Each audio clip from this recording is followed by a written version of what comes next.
প্রিয় বন্ধুরা, এইমাত্র গুরুত্বপূর্ণ সুখবর। আবারও কিন্তু রাজ্যে আসছে কেন্দ্রীয় দল। আবাস যোজনা ও ১০০ দিনের কাজ সহ সড়ক যোজনা, গ্রামীণ এবং ১২টি প্রকল্পের বিস্তারিত বিষয়বস্তু যাচাই করার জন্য আসছে আবারও কিন্তু কেন্দ্রীয় দল। এবং এই কেন্দ্রীয় দল আসার পর কিন্তু আবাস যোজনার কিন্তু ঘরের যে টাকা, সেই টাকা কিন্তু দিয়ে দেওয়া হবে বলে জানা যাচ্ছে।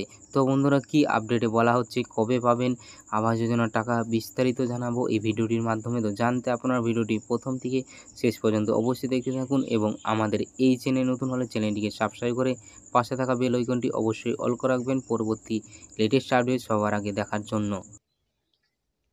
গ্রামোন্নয়নে কেন বরাদ্দ দিচ্ছে না কেন্দ্র, তা নিয়ে রাজ্য এবং জাতীয় স্তরে সরব তৃণমূল সরকার। তৃতীয় এনডিএ সরকারের গ্রামোন্নয়ন মন্ত্রকের মন্ত্রী বদল করেছে কেন্দ্র, তাতে বরাদ্দের জট কাটার আশা করছে রাজ্যও। কিন্তু এই পরিস্থিতিতে ফের একবার কেন্দ্রীয় দল রাজ্যে পাঠানোর সিদ্ধান্ত নিয়েছে কেন্দ্র। যদিও রাজ্যের অভিযোগ, বরাদ্দ না ছেড়ে অকারণে কালক্ষেপ করছে দিল্লি। কেন্দ্রীয় গ্রামোন্নয়ন মন্ত্রকের যে বার্তা রাজ্য পেয়েছে, তাতে ১০০ দিনের কাজ, প্রধানমন্ত্রী আবাস যোজনা, গ্রামীণ প্রধানমন্ত্রী সড়ক যোজনা সহ ১২টি প্রকল্পের কাজ খতিয়ে দেখবে কেন্দ্রের পাঠানো দল।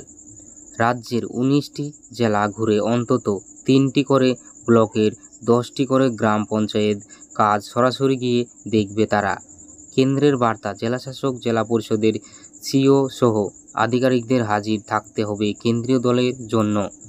একাধিক দফায় তারা বৈঠক করবে জেলা কর্তাদের সঙ্গে। আগস্ট-সেপ্টেম্বরের মধ্যে জেলা যাচাই সেরে ৩০শে সেপ্টেম্বরের মধ্যে গ্রামোন্নয়ন মন্ত্রকের রিপোর্ট দেবে তারা। প্রসঙ্গত, দীর্ঘদিন ধরে ১০০ দিনের কাজের প্রকল্প আবাস যোজনার বরাদ্দ আটকে রয়েছে। রাজ্যের অভিযোগ, পাওয়া যাচ্ছে না সড়ক যোজনার বরাদ্দ। ফলে বরাদ্দ না দিয়ে কেন কেন্দ্রীয় দল আসছে, তা নিয়ে প্রশ্ন তুলছে নবান্ন। যদিও কেন্দ্রের দাবি, এই সফর ২০২৪ আর্থিক বছরের নিয়মমাফিক প্রক্রিয়া। পঞ্চায়েত মন্ত্রী প্রদীপ মজুমদার বলেন, ১২০টির বেশি দল রাজ্যে পাঠিয়েছে কেন্দ্র। তারা যা প্রশ্ন করেছেন তার জবাব দেওয়া হয়েছে। এমনকি আমরা কী পদক্ষেপ করেছি তারও যাচাই হয়েছে। তারপরও অনুমোদন দিয়েও বরাদ্দ দেওয়া হয়নি। এই সব সূত্র, এর মধ্যে নতুনত্ব নেই। আবার তা করছে। নির্বাচনের পরে শুভবুদ্ধির উদয় হয়নি দেখা যাচ্ছে। প্রসঙ্গত, আবাস যোজনা এবং ১০০ দিনের কাজের প্রকল্প খতিয়ে দেখতে অতীতের অনেকবারই কেন্দ্রীয় দল ঘুরে গিয়েছে রাজ্যে। এফআইআর করে নয়-ছয় হওয়া টাকা উদ্ধারসহ উপভোক্তার তালিকা সংশোধন, একাধিক সুপারিশ করে তারা।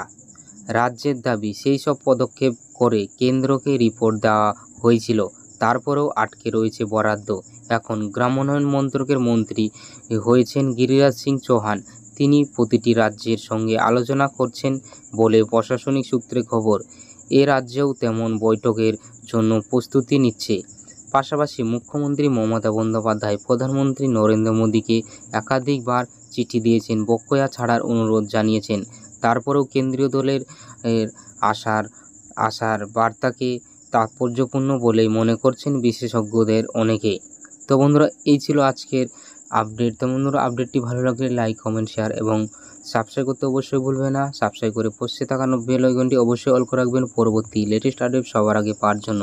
তো এই ছিল আবাস যোজনা। আবারও কিন্তু রাজ্যে কেন্দ্রীয় দল আসছে আবাস যোজনা এবং ১০০ দিনের কাজের সংক্রান্ত এবং ১২টি প্রকল্পের রিপোর্ট কিন্তু যাচাই করার জন্য। তো বন্ধুরা, ভিডিওটি সম্পূর্ণ দেখার জন্য আপনাদেরকে অসংখ্য ধন্যবাদ।